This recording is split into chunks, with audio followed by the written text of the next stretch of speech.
नमस्कार बच्चों, कैसे हैं आप? तो स्वागत है आपका एक बार फिर से मेरे YouTube चैनल लोकंश क्लासेस में। और इस वीडियो में हम करने जा रहे हैं कोऑर्डिनेशन कंपाउंड्स का last topic, that is reactions and applications of coordination compound. तो बच्चों, reactions and applications of coordination compound के बारे में डिस्कस करते हुए हम देखेंगे कि कोऑर्डिनेशन कंपाउंड किस किस तरह की रिएक्शन करती हैं और इनके कौन कौन से एप्लीकेशंस होते हैं। तो सबसे पहले हम आते हैं रिएक्शंस की तरफ। तो जो पहली रिएक्शन है that is ligand substitution reaction. और इस रिएक्शन में होता क्या है, one ligand in the coordination complex is replaced by another. तो एक लिगेंड जो होता है वो दूसरे लिगेंड से रिप्लेस हो जाता है। अगर हम एग्जांपल देखें तो ये CONH3 जब ये क्लोरीन से रिएक्ट करता है तो CONH3 प्लस NH3, इसमें जो NH3 आपका लिगेंड है that has been replaced by chlorine. And the second reaction is ionization reaction. जैसा कि हमने पिछली वीडियो में डिस्कस किया था कि जो कोऑर्डिनेशन कंपाउंड होते हैं इन वाटर दे आयनाइजेस। तो coordination complex dissociate into ions and the example is CONH3 when mixed with water it dissociate to form CONH3 plus 3 chloride ions. तो क्लोराइड आयंस इसमें से आयनाइज हो जाते हैं। Third reaction is addition reaction. Addition reaction a ligand adds to coordination sphere of the metal।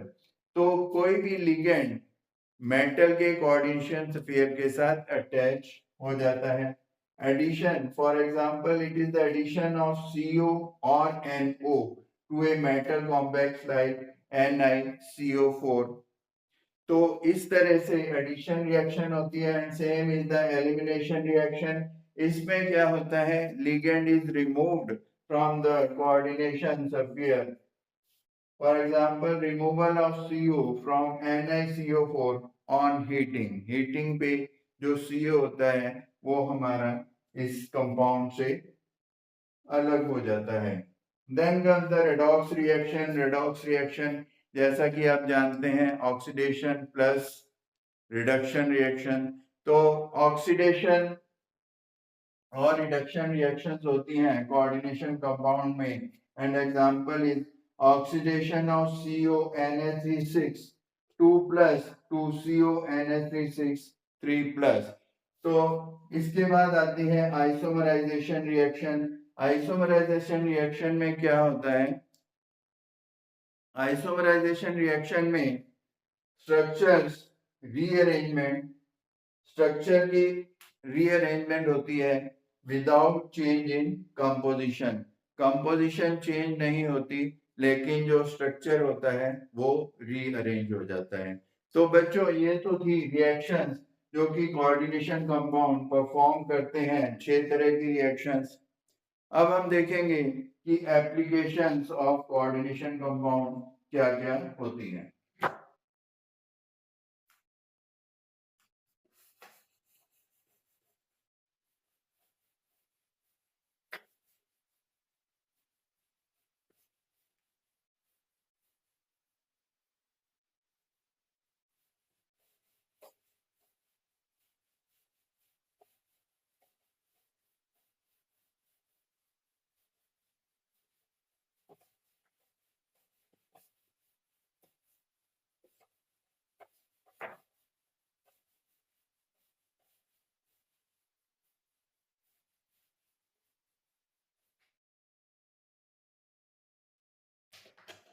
तो बच्चों, compound coordination compound जो होते हैं ये हमारे कई जगह पे काम आते हैं और अब हम स्टडी करेंगे इनकी एप्लीकेशंस।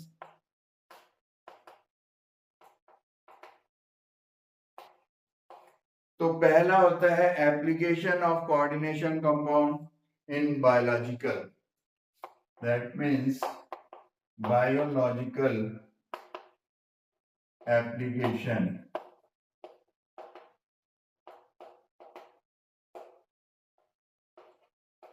तो बायोलॉजिकल एप्लीकेशन में बच्चों कोऑर्डिनेशन कंपाउंड्स जो होते हैं वो एक इम्पॉर्टेंट रोल प्ले करते हैं। Coordination compounds are essential in biological system. An example is chlorophyll in plants. जो क्लोरोफिल है ये कोऑर्डिनेशन कंपाउंड है मैग्नीशियम का।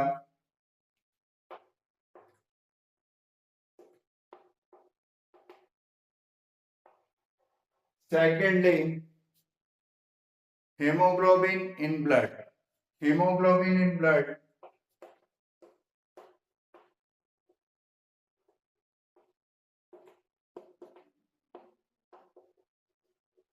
is an important coordination compound of iron.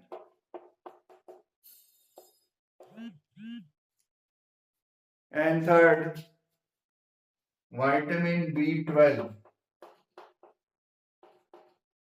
Vitamin B12 जो कि एक important coordination compound है आपका किसका? कोबाल्ट। तो बायोलॉजिकल एप्लीकेशन आपने देखी है chlorophyll in plants, hemoglobin in blood and vitamin B12। इसके बाद जो नेक्स्ट एप्लीकेशन है कोऑर्डिनेशन कंपाउंड की वो है आपकी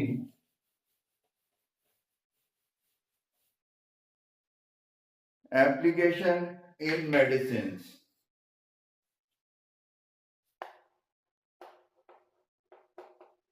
medical application.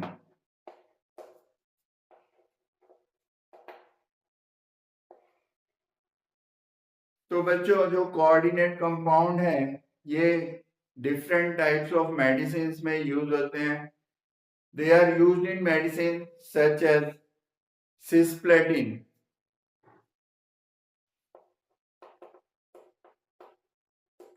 that is a coordination compound of platinum and is used in chemotherapy।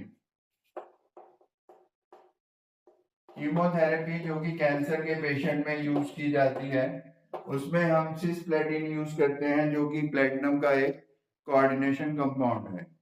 Then EDTA is used for lead poisoning। तो इस तरह से जो कोऑर्डिनेशन कंपाउंड है वो हमारे डिफरेंट टाइप्स ऑफ मेडिसिन में यूज होते हैं। Now next application is industrial and analytical application.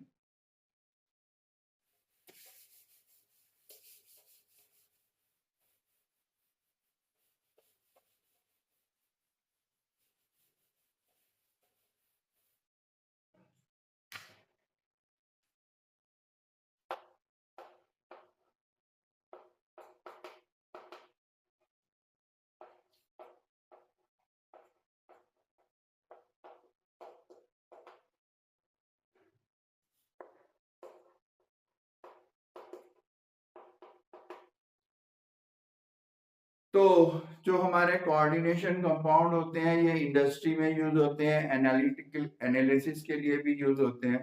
तो पहला जो यूज होता है that is purification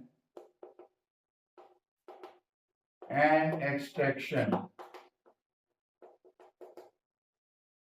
purification and extraction of metals. तो डिफरेंट टाइप के मेटल्स को एक्सट्रैक्ट करने के लिए या फिर उनको प्यूरिफाई करने के लिए हम कोऑर्डिनेशन कंपाउंड को यूज करते हैं। देन इज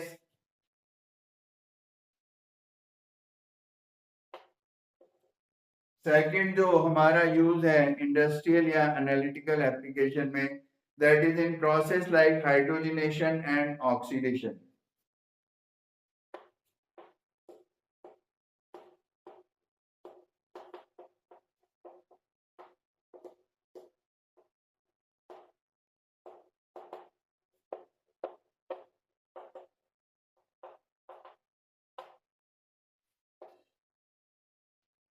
तो हाइड्रोजनेशन और ऑक्सीडेशन में भी हम कोऑर्डिनेशन कंपाउंड को यूज करते हैं।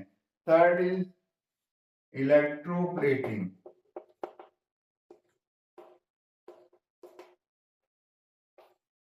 इलेक्ट्रोप्लेटिंग में then estimation of hardness of water।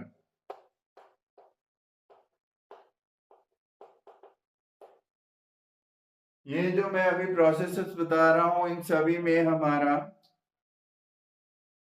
Coordination compounds का यूज होता है। तो इसके अलावा कुछ अदर एप्लीकेशंस हैं, दैट इज टेक्सटाइल डाइंग। इसमें भी हम कोऑर्डिनेशन कंपाउंड का यूज करते हैं। देन फोटोग्राफी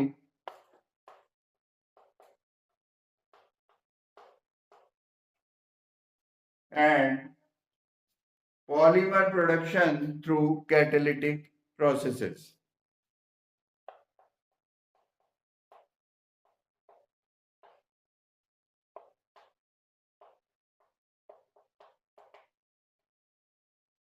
तो बच्चों ये थी इसकी एप्लीकेशन। तो आज की वीडियो में हमने जो डिस्कस किया है that is reactions of coordination compound and applications of coordination compound. तो इसी के साथ इस चैप्टर के सभी इंपॉर्टेंट टॉपिक्स हम कवर कर चुके हैं। तो इस वीडियो में बस इतना ही। इस वीडियो को देखने के लिए धन्यवाद। लाइक करें, सब्सक्राइब करें और शेयर करें। और अगर कोई कंफ्यूजन हो तो कमेंट भी करें। थैंक्स।